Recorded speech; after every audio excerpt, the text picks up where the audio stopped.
Trey Burke, my favorite college basketball player of all time. I have a framed photo of his shot against Kansas that I'm looking at right now. He made headlines because he spoke to On Three and said something that I haven't heard before. I think this is some breaking news. Trey Burke said, quote, "I have heard that I will get my jersey retired." Apparently, that's been a conversation between Michigan and Trey Burke.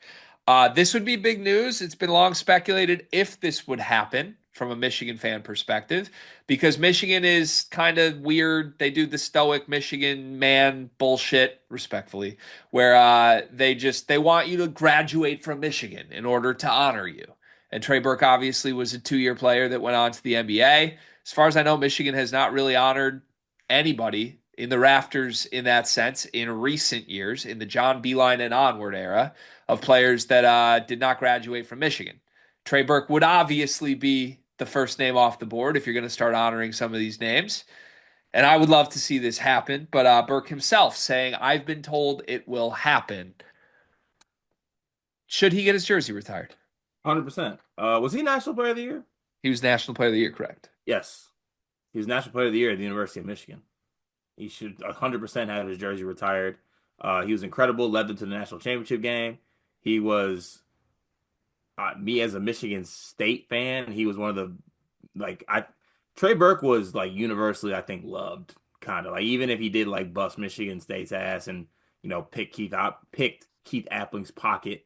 Um, I just think that there's no really argument on why he shouldn't be. If anything, if what's holding him back is that degree, throw his ass in some weak ass classes and get that fake degree and let's move on. Yeah, there's just no shortage of moments with Trey Burke. You know, I'm a big moments guy. But like for my money, in guys that wore a Michigan uniform, he had more moments than anybody. You mentioned the Appling steal. That was still when Tom Izzo, Michigan State, essentially owned Michigan up to that point. And for him to basically single-handedly win a game where Michigan State should have the last shot by ripping And it from the point guard, and, and, huge. I'll let you get into more moments, but also I wanted to bring this point up while I have it on my mind too. I think if you went on the streets and you asked 100 people to play like a word association game, right? And they're college basketball fans, and you said Michigan basketball, I would say like 90% of people would say Trey Burke. Yeah, we're at the age where recruits that are committing to Michigan are saying, "Yeah, I grew up a Michigan fan. I watched Trey Burke." That's Yeah, happened so many times in the last couple of years, and I think the program is still benefiting from his 2 years at Michigan. Just quickly, like obviously the Kansas shot was an enormous moment. Um, Honestly, he was feeding in overtime even more than he was before that moment, but that's for another day. Him returning to Michigan for his sophomore year alone was a huge moment. Like people forget, he was a 3-star recruit that was so good so quickly, immediately as a freshman, that he probably would have been taken in the NBA draft as a one and done. He was mocked right around the end of the first round as a freshman, and it was massive news because I think Goodman had reported that he was leaving, and then. Uh, you know what? I'm just realizing things come full circle, don't they? how so? Well, damn near 10 years ago, Goodman was reporting that Michigan Star wasn't going to play at Michigan. It was going to the NBA draft. And Oh God, now here we are again. I hate that you just made that comparison. Kind of I look forward to the tweet. kind of crazy. Some misinformation led to a national championship appearance, huh? Uh, Anyways, today's video is presented by Underdog Fantasy. well, what's going on with your hat? Well, my hat's not supposed to be this way, is it? I don't think so. No. Just like people who watch these videos are not supposed to not sign up for Underdog Fantasy using promo code SLEEPERS. At the time of this recording, we have 49 people who have signed up as a first-time user with Underdog Fantasy. Use promo code SLEEPERS. 50 is a very, very important number. 50 is a number we would really like to get to. You, loyal listener, person watching this video right now, could be the person who gets us over the hump with number 50. And we have a great free pick that you get with this. Donovan Mitchell to score at least 1 point. How many points did Donovan Mitchell have in game two, Cart? I believe he was too short of 50 with 48. Yeah, he had 48 points, 50. Very key number for a lot of reasons. If Donovan Mitchell scores 1 point, you cash in your free pick, and you can get your deposit match bonus up to $1,000 with promo code SLEEPERS. Sign up, put the promo code in, SLEEPERS. Get that deposit match, get yourself free funds, use the free pick, cash that winner, and turn your hat the right way. So he should get his jersey retired. Can I give a little behind the curtain story real quick? Of course. I was also told that this was happening. Really? in the middle of last season, I was told it was supposed to happen. And I'm not sure if I'm even supposed to break this news or anything. I'm not going to necessarily reveal the person that told me this, but it's a trusted person.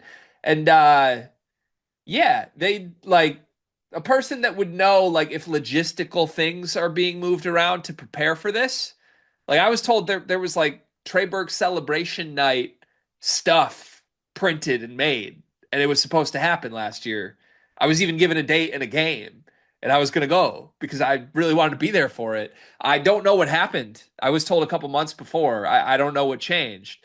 So it's good to hear that this is being talked about, but I will be honest, as a fan of his, it feels a little ominous and weird. It kind of feels to me like Trey Burke was told this is going to happen, and then maybe he was told it's not going to happen, and now he's like going on record to be like, "Yeah, I was told it was going to happen. It's coming because he wants it to happen, and it's maybe not back on the schedule." So, Michigan, if someone's listening to this, just do it. Just host a Trey Burke night. He was that good. We have to honor this kid, and it should happen this year. Yeah, you guys are messy, liars, false promises, empty promises to a great of the school. How dare y'all? Also, yeah, I'm gonna stop the video before I go down a different path. But there's a lot of guys that I would love to see honored from that era that would just be a little awkward to bring back right now. Oh God. You know, Yeah, I guess. honestly, that team, all timer personality team. Looking back on it, Who's on the team? Burke, Special, Uh-huh. Nick Stauskas, Spike Albrecht, Mitch McGarry, and then Tim Hardaway Jr., Glenn Robinson. Yeah, nasty team. All time personality group. Sadi Washington on staff. I'd love to see them all back for Trey Burke night. We could I probably wouldn't want to go to the bar with that group, I, honestly. I think I would. You would? I would. It could work out. Yeah. It could work out. Trey, I'll be there if this happens. I promise you that.